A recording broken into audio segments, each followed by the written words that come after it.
Okay, and we are recording.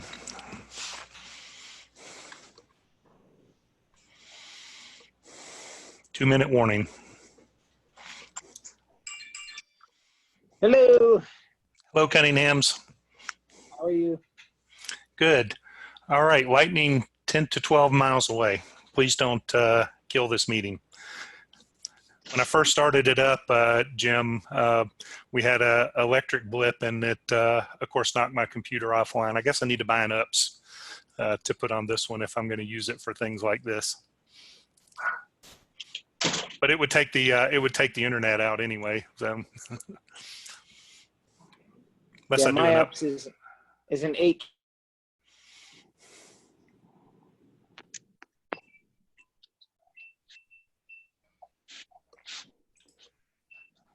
Have we got a quorum? I believe so, between here and on Facebook.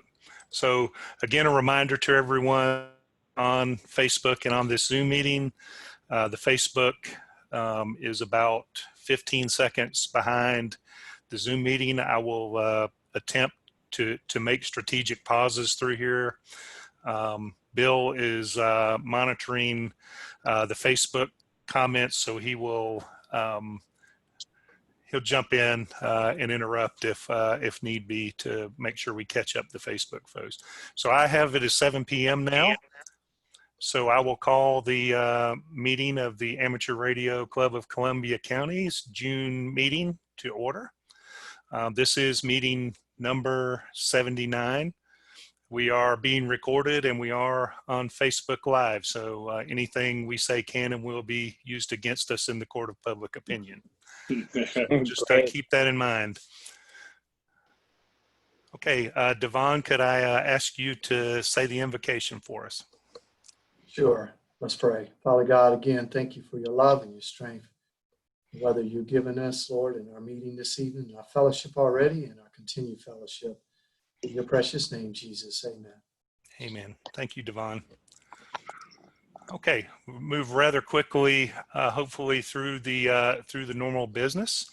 I would like to welcome everybody. Here's the agenda we're going to go through tonight. A welcome.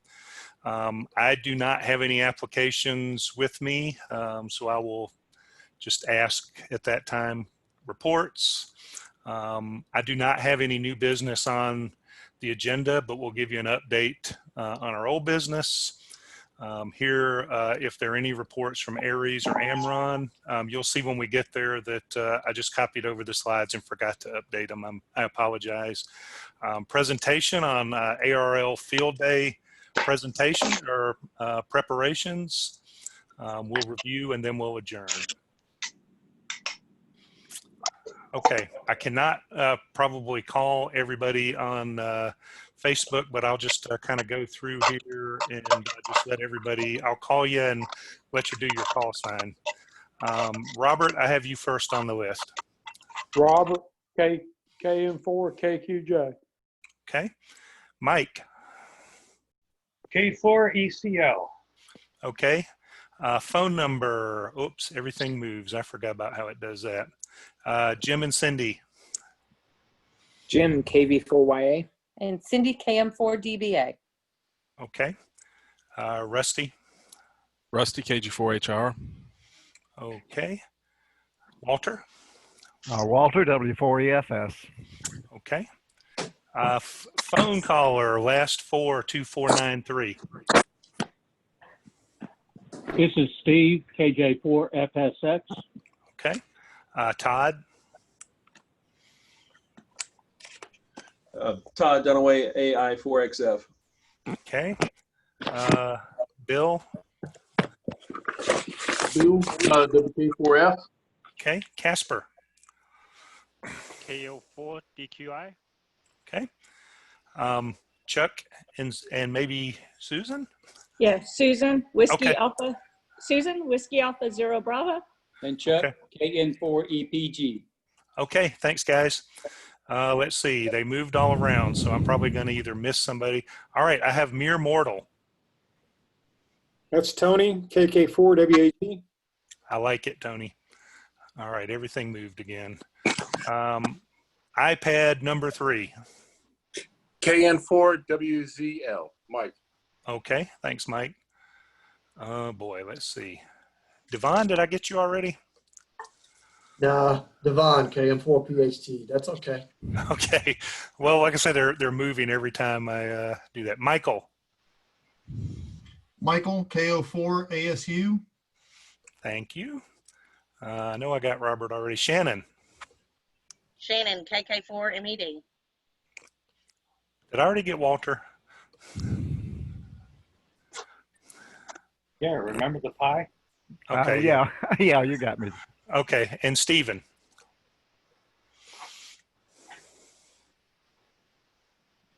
I don't see any audio from Stephen. He must just be watching or listening. Okay. And I am Dan, N1ADM. Bill, do we have any introductions over on Facebook? Those watching on Facebook, I see a few registered in. Please go ahead and just say hi if you haven't already, and we'll pause a few seconds for that to happen.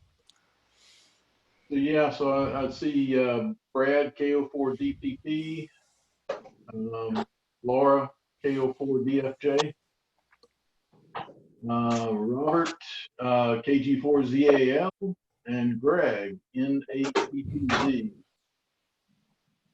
Okay.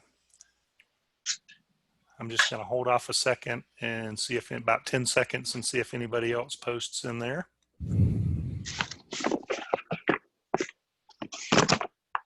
While we're waiting for that, I will tell you that our virtual swap table is open. A couple of things that were on there are already sold, so it's a little bit light. If you have something you're looking to sell,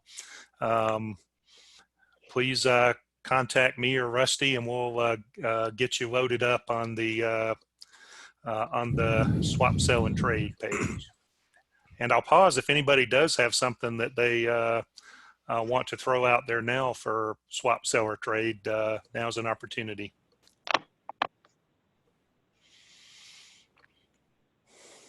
Okay. As I mentioned, I don't have any membership applications. Any other board members aware of any membership applications? None at all. Okay, moving right along. Okay. Treasurer's report. I actually have it here for you. Steve, any comments on the treasurer's report? Everything is kind of there in black and white and yellow and red. Yeah, basically everything is there. We've got 1502.85 as far as available funding, and that's still saying that we've got the repeater committee with the 3,000 to set up the repeater site. Okay. Any? I'll pause for any questions on the treasurer's report.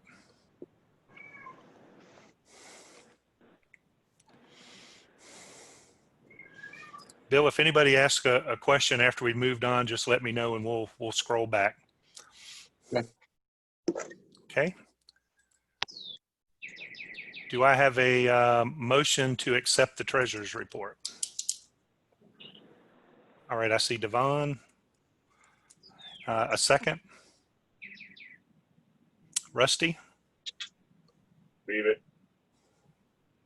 Any discussion? All in favor of accepting? Aye. Aye. Aye. Opposed? Okay. We have accepted the treasurer's report. The secretary's report is posted on the website. If you are looking at the slides at home, you can actually click on that link and go to the space where that is all available to you. Assuming that most everyone has read that, is there a motion to accept the minutes from the last meeting? So moved. This is Bill. Okay, I have Bill. Is there a second? Richard. Richard, thank you, Richard. Any discussion on the secretary's report? Sorry, I'm letting people in the room too. All in favor of accepting the treasurer's report? Aye. I saw a lot of hands. Any opposed? Okay. We may not have a lot of other motions. All right, just wanted to mention we are still getting money from Amazon Smile. It's a little bit less in May. We typically get close to $50. I guess everybody wasn't shopping as much, but we do have 45 people who have been supporting, some pretty heavily, I think as well, some heavy Amazon shoppers. We appreciate those.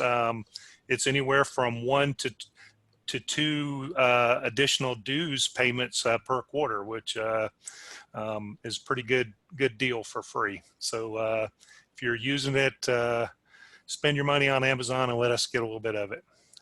We appreciate it.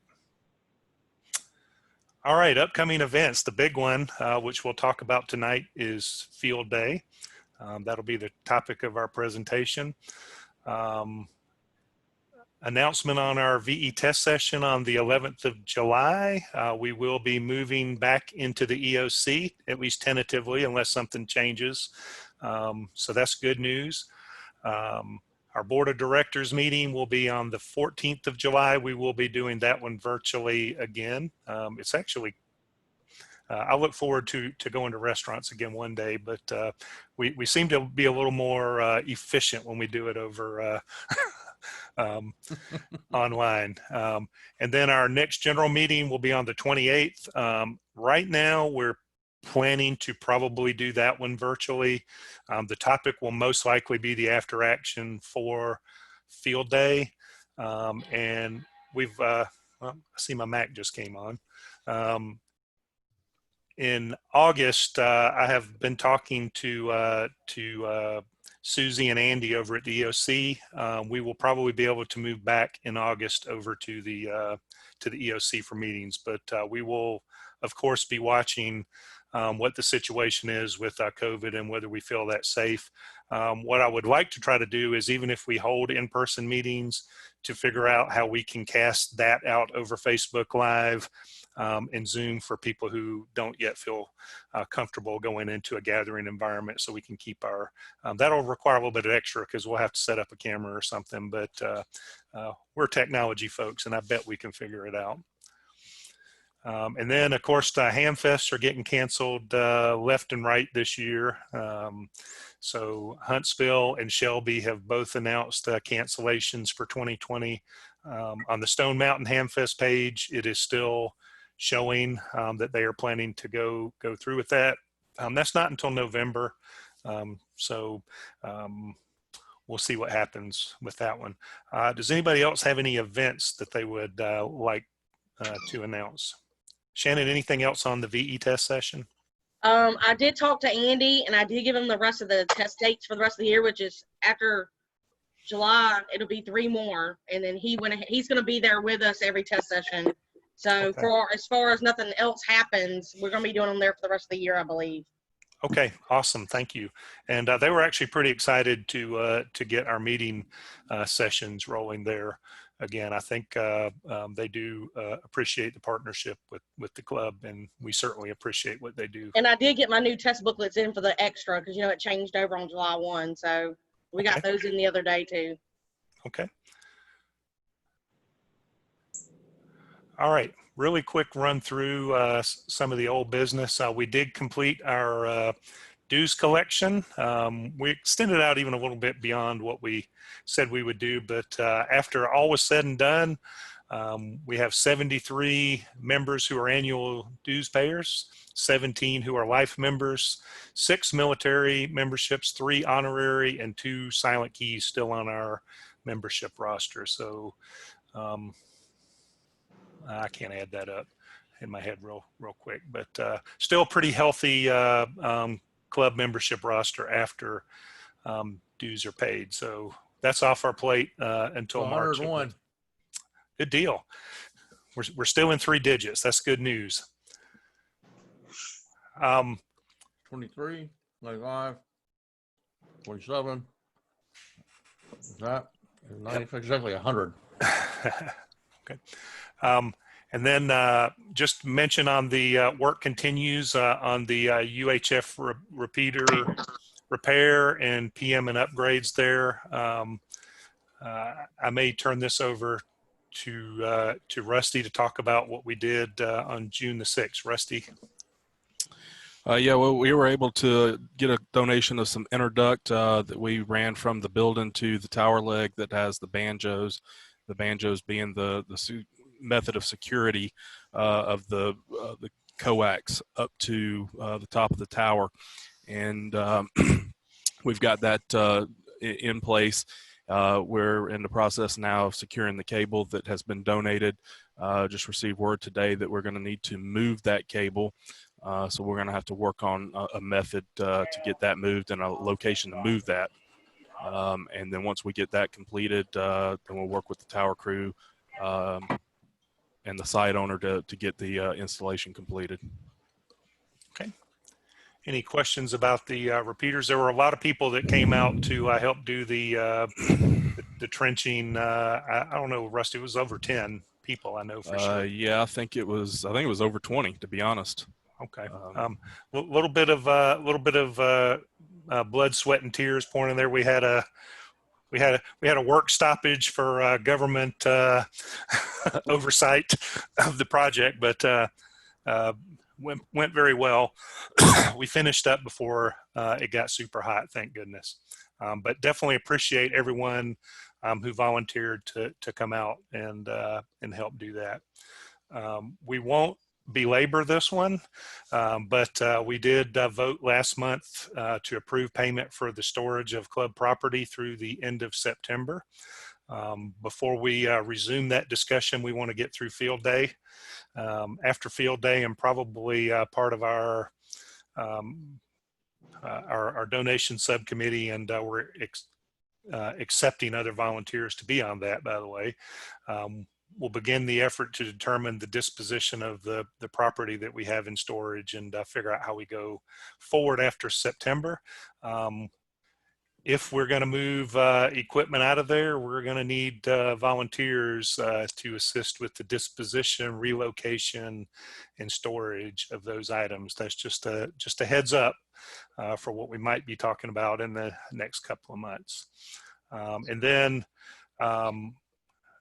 the election for the board of directors comes up in November.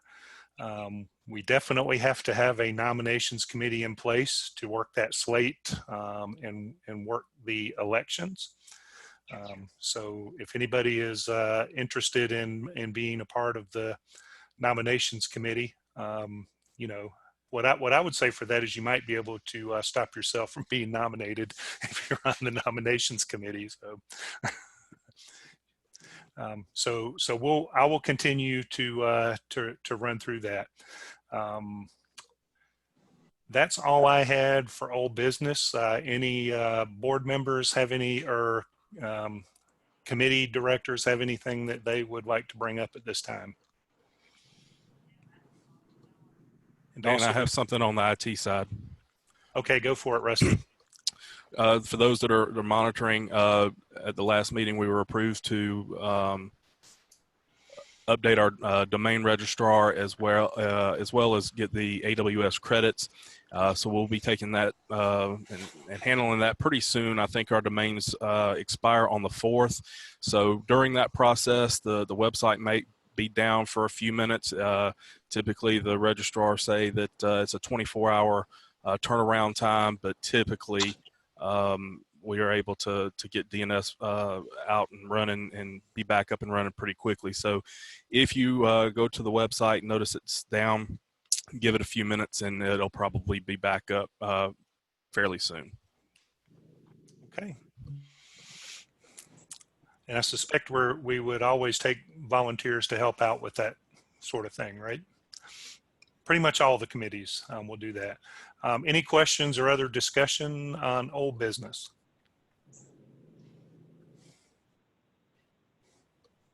Okay, I'll move ahead. We'll go back if we get a question from Facebook. I do not have any new business to bring up today. We do have a field day coming up. When we get on here, I'll let the field day committee talk about anything that they need to before we go into the actual presentation part of it. Any other business we need to bring up right now?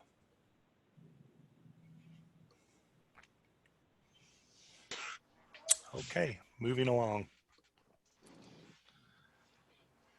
Okay, well, I think we just did this by asking around for committees. Richard, anything from the trustee side? Nothing that I know of, but I would like to thank Rusty for his efforts in getting that coax set up over there at the repeater at the tower. That was a job, and it looked like it turned out very nice. Yeah, he was a good job site manager.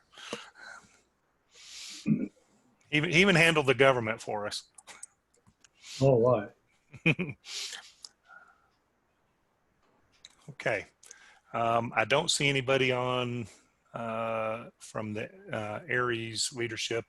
This is a slide I forgot to update. That simulation already happened on May the 30th. From all reports, I guess it went well. I saw a thank you that came out from Pete earlier today. I don't know if anybody who participated would like to comment on it.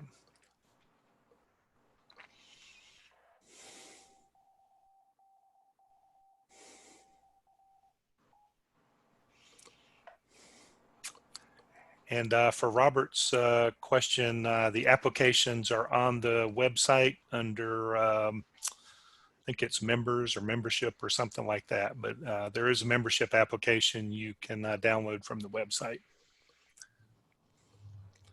All right, Devon, anything from Amron? Yep, we're having a good net every week. We had 17 check-ins last night, including that included Echolink. So we're getting them from not just this area, of course, from around the region. So that's going well. We have confirmed for our exercise next month, our T-Rex 2020. It'll be the 24th, 25th, and 26th. And we do have acquired a location to be in Twin Lakes, right there at the airport. We have another operator that's going to let us use his hangar and his property to set up our operation. So that'll be next month. So we're looking forward to that. And that's about it. Okay, thanks, Devon. Appreciate that update. Good stuff. I don't always get to participate in the Amron net, but sometimes I monitor a few minutes of it before I go. It's really, particularly the Simplex net. Do you have to be a member of Amron to participate in the Simplex net? Oh, no, definitely. We need more operators as relays. And that frequency is actually on that patch there where it says CH3, but it's 146.420. Okay. And we had actually good net last night, and I'm using the Ammo Box radio, compliments of Dan, with a mag mount on a cookie sheet sitting on my fireplace mantle. So I had different check-ins last night and get different responses. So that's pretty cool. So, yep. But we had good check-ins and good relays. So the more the better. If you want to test out your rig without the repeater, we'll welcome you to our net. And that is at 8:30, 20-30 hours on Monday, okay. Just before our regular net. So thanks, okay. Dan. Yeah, you learn I saw the note from Laura about finding out the reach of her handheld, but also participating in the Simplex net. You can learn some very interesting things about what you can reach and some things that might surprise you about what you can reach. Yeah. And I might impose upon Rusty for a future presentation to kind of show us some of the work he showed me the other night with using Google Earth to kind of show the terrain, cool. Understanding where you are and why you can reach some things and why you can't reach some other things. Nice. It was very eye-opening. Yeah, definitely. So we'll see if he accepts my signing him up for doing that. It'd be a very interesting presentation. Okay, thanks, Devon. We'll move ahead. All right, so another slide I forgot to update the bottom. It is far less than 2 months away to field day. As a matter of fact, I think it's just, 3 or 4 days away from field day. It's this Saturday.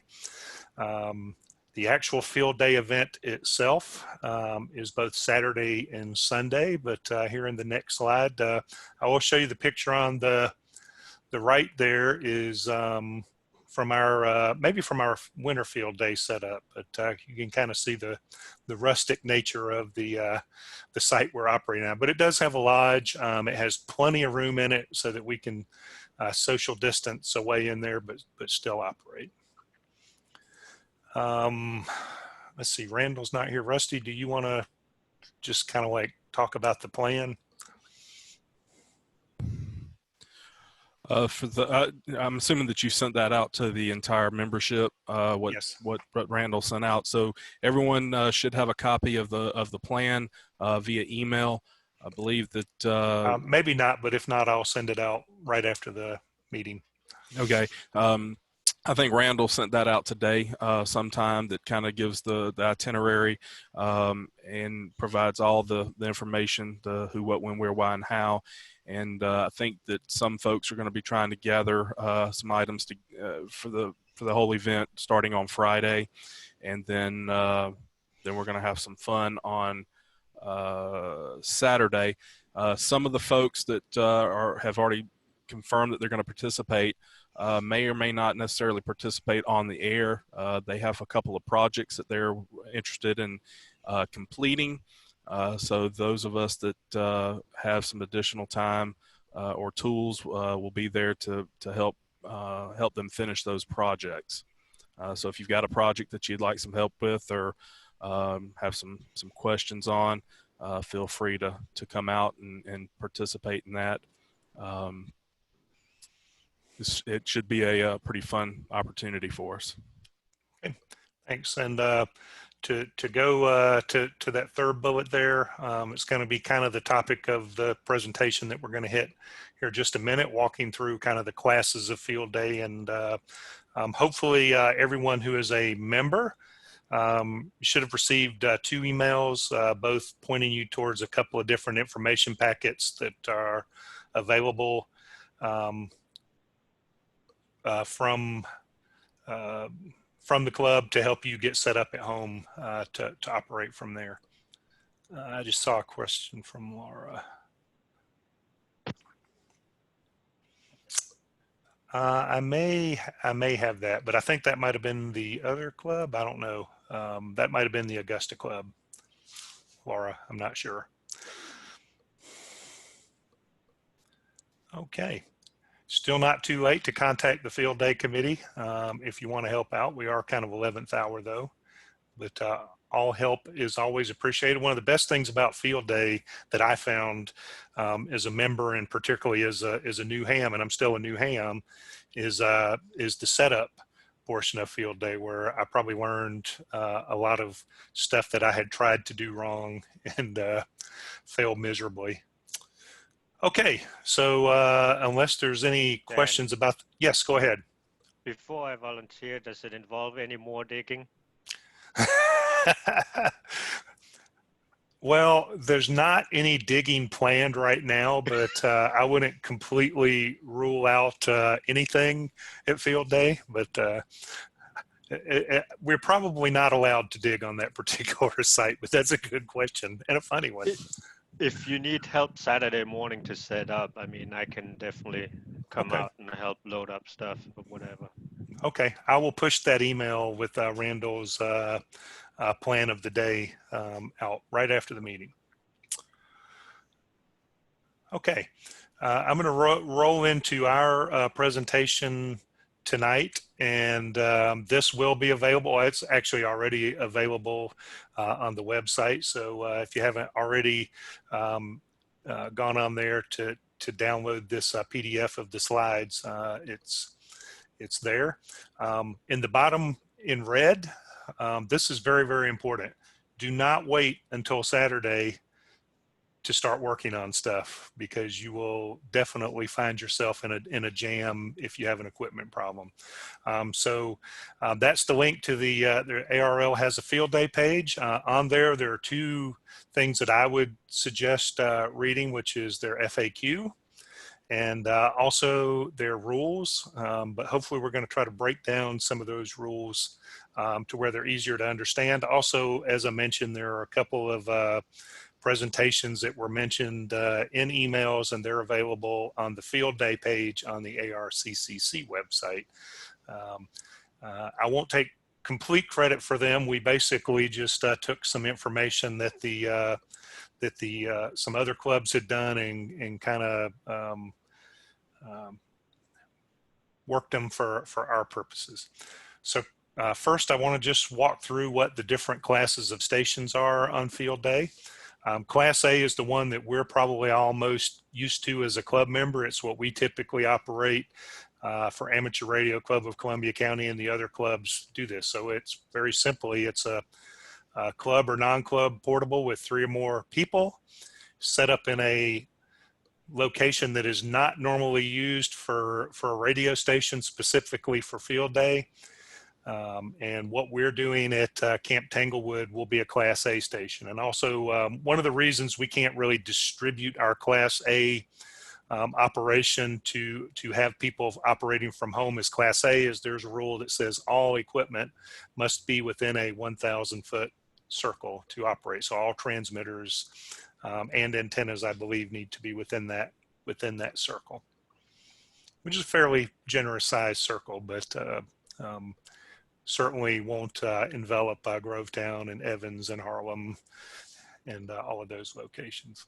So that's Class A. If you want to see a Class A field day, Camp Tanglewood is maybe one of the few locations in the CSRA this year. We will be observing social distancing and safety precautions at that location, but I will tell you that if you are in a high-risk category, we would encourage you to really, think before you come out to a location where there are people gathering. But that's why we have other classes of operations, so that if you do have equipment to operate, then you can operate field day from home. So 2 other stations. A Class B is much like a Class A. It's just 1 or 2 people. Use pretty much all of the same provisions as Class A. A lot of people think Class B can only be emergency power, but it can be emergency battery and commercial power. There are some subclasses within this that go into your when you submit your score, but we won't go into that in this one. And everybody that's participating in that Class B will be using the same call sign. So in a Class A, we use K4KNS, the club call sign. If you do a Class B operation, you got to pick a call sign and you got to stick with that call sign for the duration of the event. The other thing is, once you pick a class and number of transmitters and you start using it, that's what your class is for the duration. So if you start out as a 4A, which would be 4 simultaneous transmitters, and later on you decide you're going to just use 2, you're a 4A for the duration of the event. Class C is for mobile stations. The important provision here is that it has to be capable of operating while in motion. So it cannot be a vehicle that stops, puts an external antenna out, and operates. The vehicle can stop and operate. You don't have to be in motion, but what you're using has to be capable of operating while the vehicle is in motion. Kind of a nuance to that, but you can't just throw the tailgate down on your truck, throw your Eagle One, out there and operate and stay a Class C. You would become one of the other classes of station. Okay, for folks from home, these are probably the 2 ones that you'll want to look at. There's a lot of similarities between these 2 classes, but these Class D and Class C are both for home stations. So for Class D, it would be like if I'm operating from my shack right here, my permanently installed equipment with my permanently installed antenna on commercial power, I would be a 1D station, 1 operator within this class. This normally in the past, Class D stations could only work classes that were other than D for points. This year, due to COVID-19, there's a rule waiver Class D stations can work all other stations, including other Class D stations for points. So basically anybody you work at field day, you can work for points. The difference with Class C stations is you are operating on emergency power. So you're on a battery, you're on a generator, you're on solar. If you're operating Class E, well, okay, if you're operating Class D and you go operate on emergency power and then you come back to commercial power, you're Class D station. If you start as a Class C, you need to stay on emergency power for the duration of it. The exception to emergency power, so that's for all transmitters and receivers used, any computers that you use to make contact. So if you have a computer set up for digital operations, then that must be on the battery of the computer or external power. It cannot be plugged into the mains. However, other things like lighting, if you have a computer specifically for logging or to hook up to the internet, that can be on commercial power and you still qualify as a Class E stations. And similar to Class D, Class E's may this year also work all of the field day stations for points. So really the distinguishing between the D and the E is emergency power. There's been lots of discussions about, you know, if you set up in your backyard, a lot of people get into like a lot of nuances about like what class they belong to, but really just sticking to these kind of simple points is the best way to make a determination.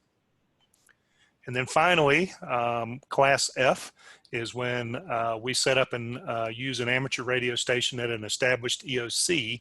It can be by a club or not necessarily by a club, and we can actually also utilize their equipment and antennas for the duration of the event. So last year, we actually set up at the EOC, and we were a Class F station for K4KNS last year. And it's kind of cool because you know, kind of get a glimpse of EOC and what operated in the EOC might be like with message handling and things like that. So that covers the field day classes. Any questions about the classes and I may or may not be able to answer them.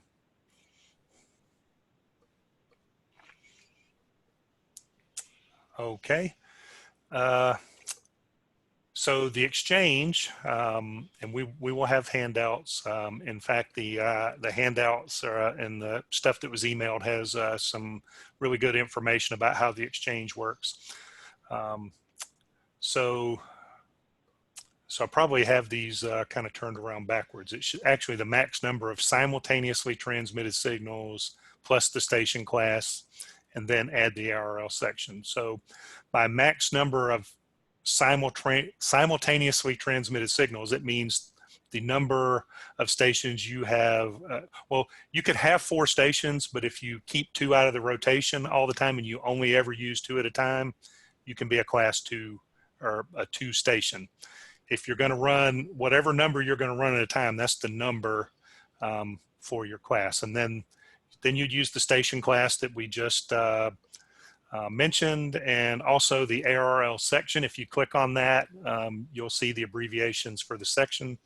For most of them, it's the same as the state code that the post office uses, but there are a few of the larger states like Florida, New York, and some others that have 3-character locations where they've divided, and it's the ARRL sections in there. So some examples are shown in there. So if you're in Georgia and you're operating at home by yourself with 1 transmitter, you would be a 1 Delta Georgia. We typically, when we say the exchange over the air, we would say 1 Delta Golf Alpha to make it easier to understand for the other operator. But that is how the exchange is set up, of course, with your call sign. Any questions about the exchange?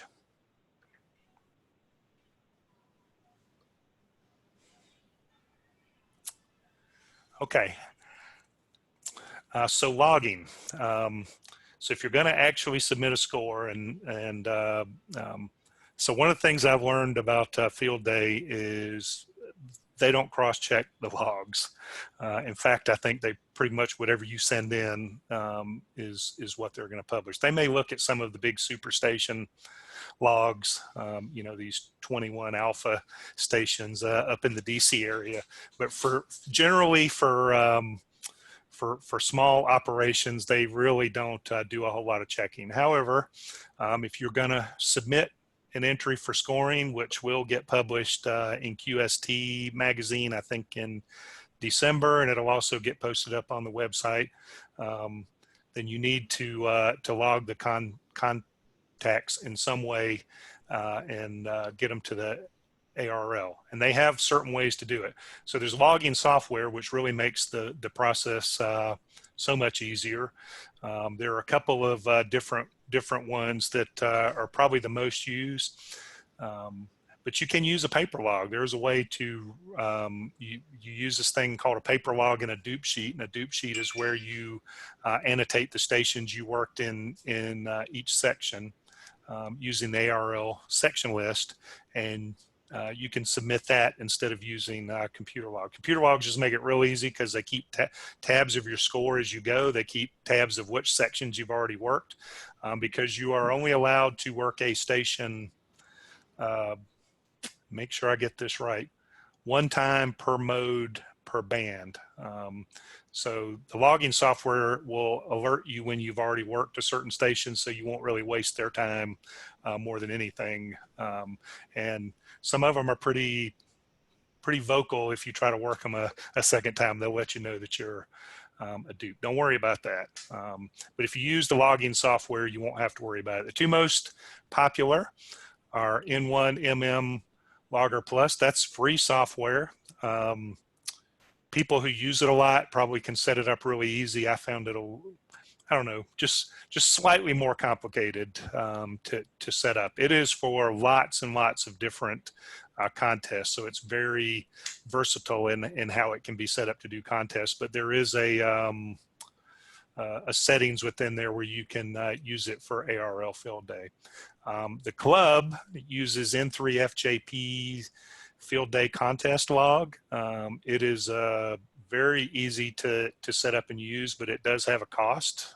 It's about $9 registration online. I think for $40 or $50, I can't remember.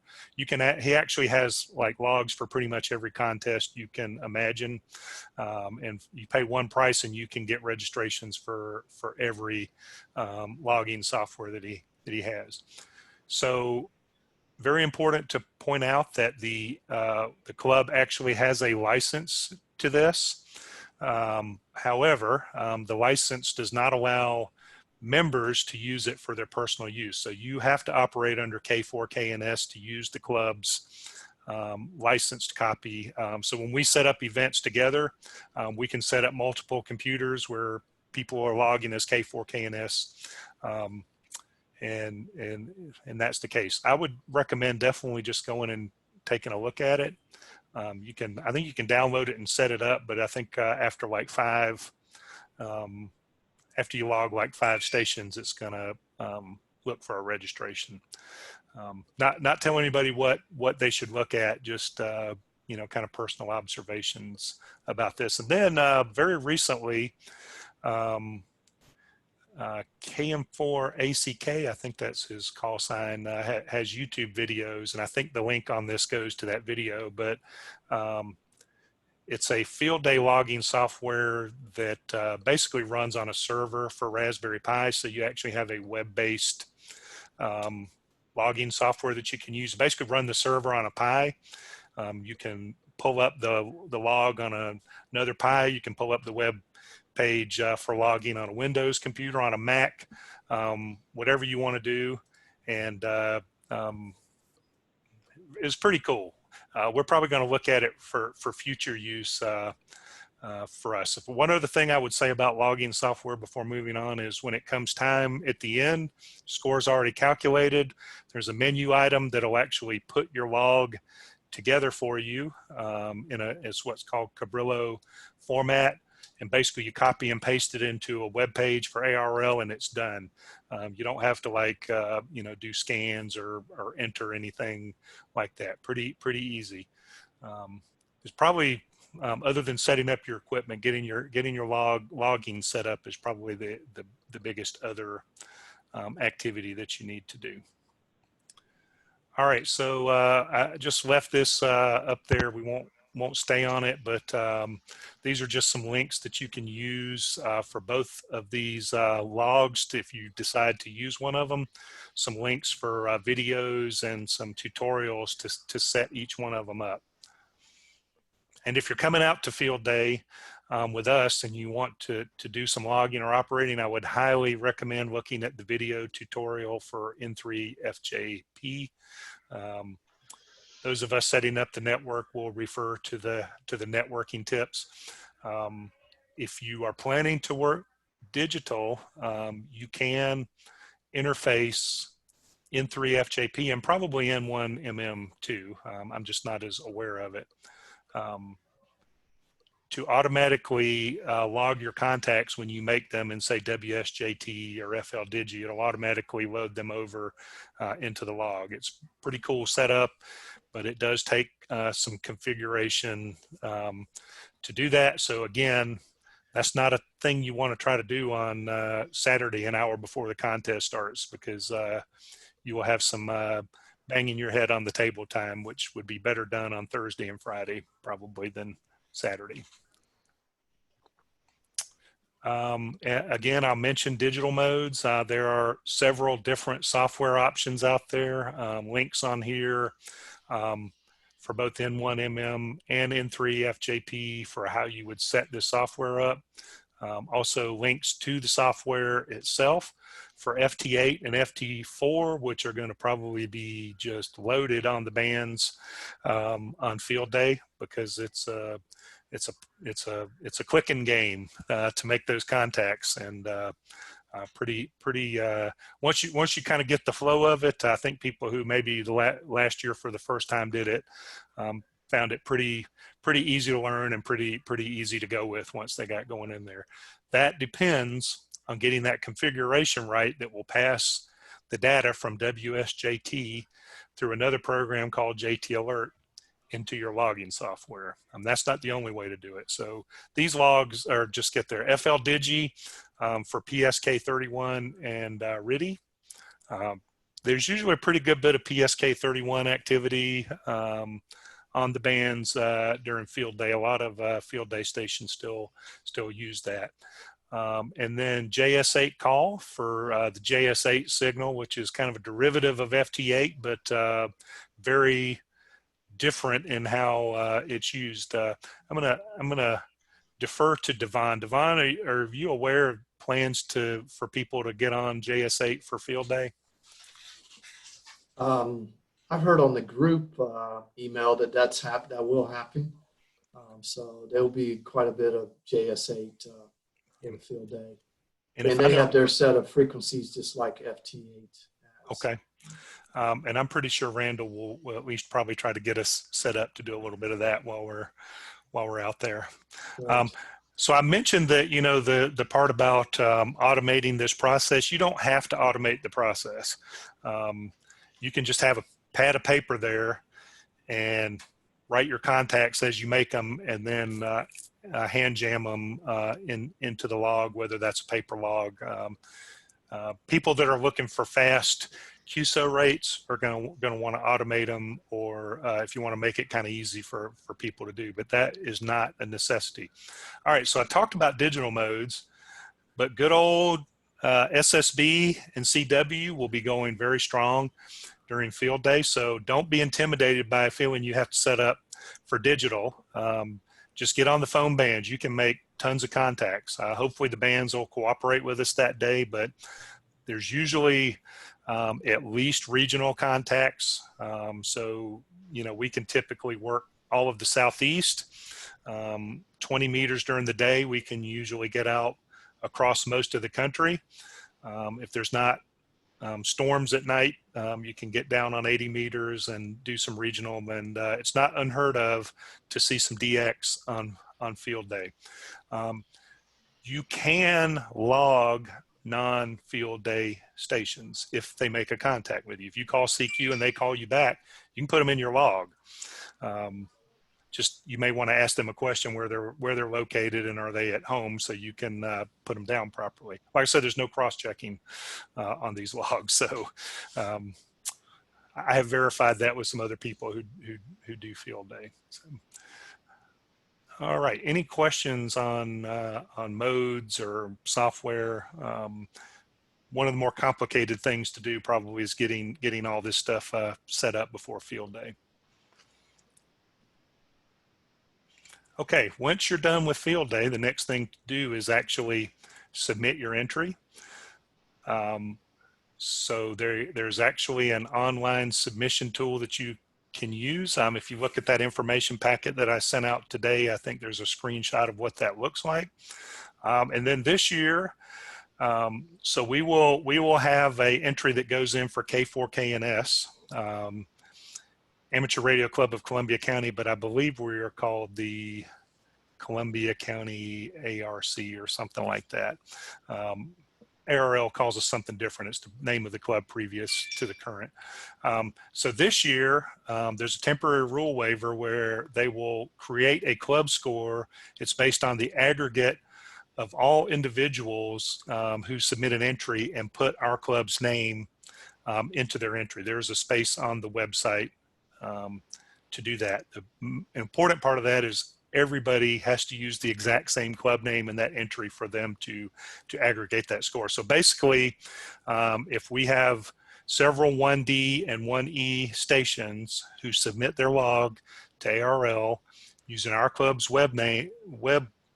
our club name in that web application, those scores will be aggregated and shown under Amateur Radio Club of Columbia County. Same Amateur Radio Club of Augusta, North Augusta, Belvedere. We'll all get that for people who participate under their club.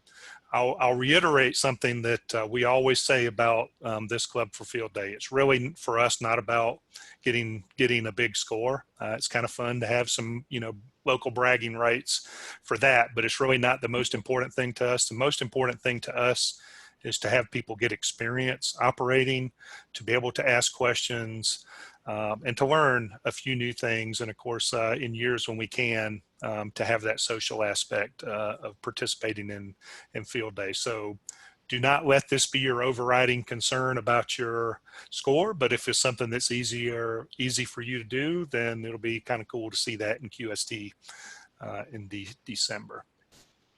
Everything in here, if you downloaded them, is clickable and takes. Oh, there it goes. ARC of Columbia County is what it is. This is what the website entry looks like.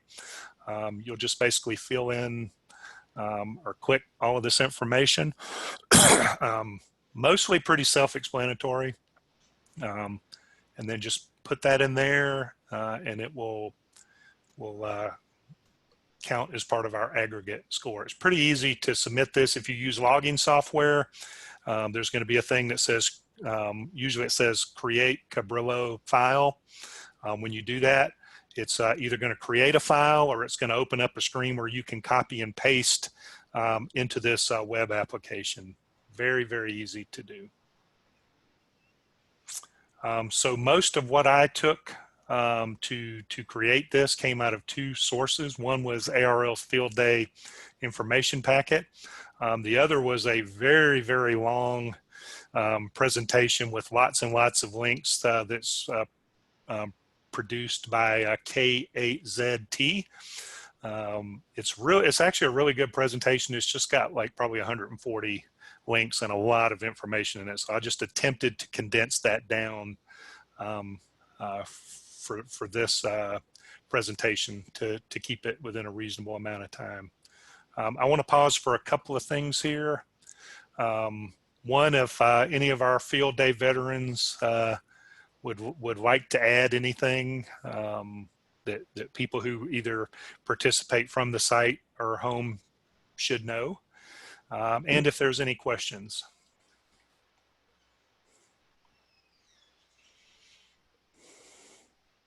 And I'm going to make an awkward long pause to allow to see if any come up on Facebook.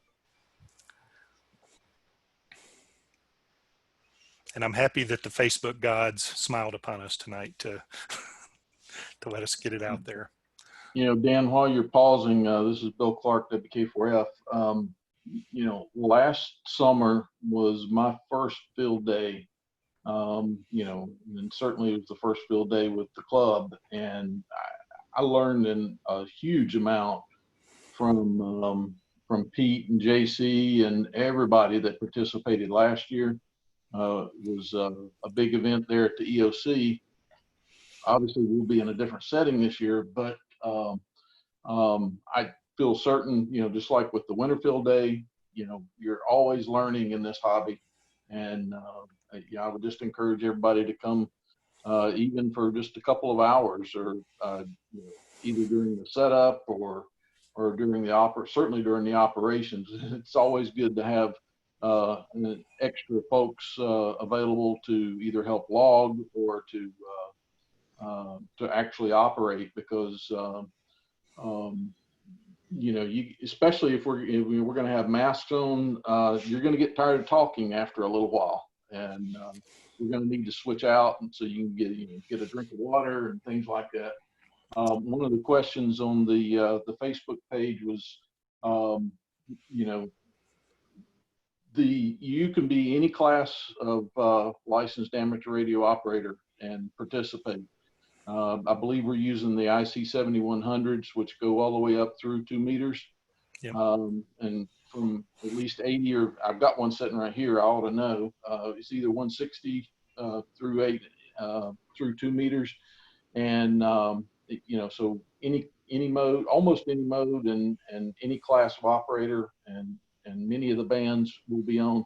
I think you can, if I remember correctly, reading today, 80, 40, 20, 15 and 10, as well as 6 and 2 are available to us. So yep. Encourage everybody to come out. It's going to be a great time. As far as bands you can operate on, that is a very good point, Bill. If you are at our field day station, K4 KNS is an extra class call sign. As long as there is a control operator there who is extra class, everybody at that station can operate with extra class privileges. So it's a good opportunity. Now, I will say that probably the vast majority of field day will happen in the general section of the HF bands. I mean, there may be some who go down in there to make contacts, but my experience is they've tended to congregate in the general sub bands there as well. There will be lots of CW, there will be lots of SSB, there will be lots of digital. I mean, the bands will be alive on that day. And if the propagation is wide open, it'll be really, really cool. If you operate from home, you have to operate with your privilege that you have. So if you're a tech and you operate from home, you've got to operate in the tech portion of the bands with tech privileges, general and extra, same thing. So I'll reiterate that we will take every precaution for social distancing to come out. If you've never participated in HF, even if you don't want to get on the radio, if you're mic shy, it's really kind of fun to come and listen and watch the activity. Every once in a while, just for fun, we might pull the headset out and let the receive audio play so you can hear what is going on, or you can sit down and log, and you'll actually be on a headset and you can hear what the operator is listening to as well. I'll try to push this out in an email, but one of the things that I had thought that we might be able to do for stations that have 2 meter antennas mounted in locations that maybe on Sunday, before the contest ends, to have a lot of folks who have 2 meter stations to get out and work some simplex. We can if Devon will allow us, we could use the Amron frequency to do field day contacts over 2 meters. You can log those as long as they're simplex. You cannot log a contact that happens over a repeater. A D-star repeater, a DMR repeater, an analog repeater, those are not allowed contacts. The only repeaters that are allowed for contacts is satellite, and you can do satellite contacts for field day as well. And every once in a while we get a station set up there, and that, trust me, is really cool. Really thrilling when you're able to make some satellite contacts. I think there's 50 bonus points or something for making just one satellite contact. So there's lots of different opportunities and options. If you look at the packet of information, if you've got the equipment, there's actually lots of HF that technicians can do. You have, I think you have portions of 6 meters, 10 meters, and I think even maybe 40 and 80. There's some small sections. You may be limited to CW in some spaces. But if we're lucky, over this weekend, we'll see 6 meters open up, and that's pretty darn exciting when that opens up as well. It'll explode. Any other field day vets want to share some insights about setup? We will tear down at site starting at 8 o'clock. We're going to try to be packed out by 10 o'clock. Probably won't take that long, but and I think the email that I'll push forward from Randall actually has the plan for meals. We will not be doing meal preparation on site. I think we're going to, breakfast meeting is one of the things we usually start, set up, break for lunch, come back, operate. We'll figure out what we're going to do for dinner. It might be a delivery or something like that. And then we'll operate till 8. Questions? Ray, Dan, I don't know if you saw the thing from Randall about the COVID rules he sent out, saying they're checking people's temperatures, and the Camp Tanglewood wants people to wear their personal mask inside the building. Okay, I'll push that out. He sent that out too earlier. So I guess for everybody listening here on Zoom or on Facebook, be prepared for safety preparations that you would do at probably most other locations that are practicing these safety things. So that would be face masks, distancing. Hopefully we will have some sanitizer on site, but if you have your own little personal bottle, bring it along too. And we will ask everybody to, we will set up the stations in such a way that you can maintain a distance. I mean, the loggers and the operators may be close. If you have the little nitrile gloves, bring some of those too. This is why we only did this for one day. It would really, stress, safety to try to do this as a 24-hour event, but it does offer the opportunity for people to get a glimpse of what field day looks like. Hopefully next year we'll be able to do something more normal. Regardless, we're learning things through this field day as well. Anyone else? It is a directed net. I hear a net. Control station is LIC is November, Sierra, 7, Lima. There. All right, no questions about the presentation. The only motions that we had tonight were to accept the treasurer's report and to accept the secretary's report. It's going to be a real easy set of minutes for this one. I've already solicited one presentation, should that individual choose to accept. But if you have something you want to present at one of our meetings, if you have something that you would like to see as a presentation, please send me an email. I think next month we will probably be doing lessons learned and after action from this field day event. What I would ask for from club members who participate at home, just kind of record your observations of what it was like to operate from home. What challenges did you run into? What successes did you have? I think we would all be very interested. We can make this iterative and participatory from the club members. And I know not everybody will choose to participate in field day, and that's cool too. So keep in mind any presentations you would like to see, and more importantly, any you would like to give.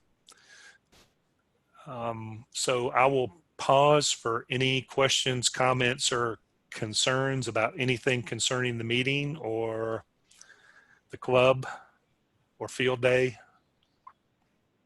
And I'm going to do the long pause to allow for Facebook before we make the call for a motion here.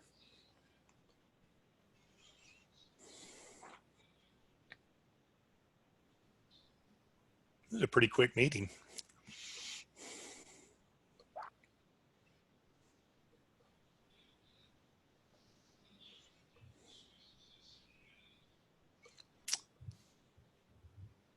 I don't know if that was 15 seconds or not.